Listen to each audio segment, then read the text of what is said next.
అందరికీ నమస్కారం. నా పేరు డాక్టర్ వాణి లక్ష్మి. నేను ఫిజిషియన్, మెడ్సీ group of hospitals, Arilova, Visakhapatnam. ఈరోజు మనం గాయిటర్ గురించి ఇంకొన్ని విషయాలు తెలుసుకుందాం. అదేంటి అంటే, ఈ గాయిటర్ అనేది చెప్పాను కదా, అది ఒక పిక్కలాగా డిఫ్యూజ్గా కానీ ఉండొచ్చు, పిక్కల్లాగా డిఫ్యూజ్గా ఉండొచ్చు అని. దానివల్ల ప్రెషర్ సిమ్టమ్స్ అనేవి ఫామ్ అవుతాయి. అంటే అది ఉన్న ప్రదేశంలో పక్కన ఉన్న స్ట్రక్చర్స్కి అది అబ్స్ట్రక్షన్ లాగా అడ్డుగా కూడా తయారవ్వచ్చు.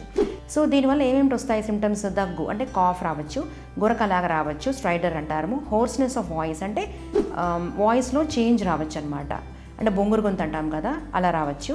లేకపోతే ఎగ్జర్షనల్ డిస్నియా అంటే నడుస్తున్నప్పుడు ఆయాసం రావచ్చు.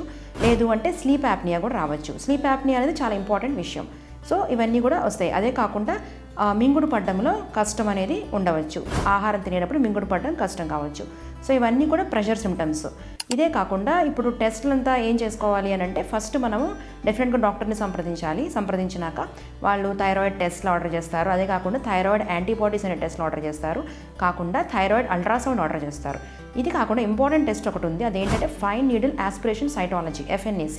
అది పెద్ద నాడ్యూల్స్ ఉన్నప్పుడు ఆ పెద్ద నాడ్యూల్స్కి ఒక నీడిల్ పెట్టి చిన్న టిష్యూ తీసి అది బయోప్సీకి పంపిస్తారనమాట. చెప్పాను కదా, థైరాయిడ్ క్యాన్సర్స్ కూడా ఉండొచ్చు ఈ కొన్ని కేసెస్లో అని. సో ఆ ఫైన్ నీడిల్ ఆస్పిరేషన్ సైటాలజీ అనేది కూడా చేస్తారు. సో ఇవన్నీ చేయడంతో పాటుగా ఇంకా ఫర్దర్ టెస్టులు కూడా ఉన్నాయి, అవన్నీ కూడా చేస్తారు. సో మీకు కనుక ఎప్పుడైనా సరే ఇలా సిమ్టమ్స్, నేను ఇప్పుడు చెప్పిన సిమ్టమ్స్ కానీ లేకపోతే పిక్క కానీ అలా కనిపిస్తే డెఫినెట్గా మీరు మీ డాక్టర్ని సంప్రదించాలి. వాళ్ళు ఏదైనా మెడికల్ ట్రీట్మెంట్ అయినా ఇస్తారు, లేదంటే సర్జికల్ ట్రీట్మెంట్ అయినా చేస్తారు.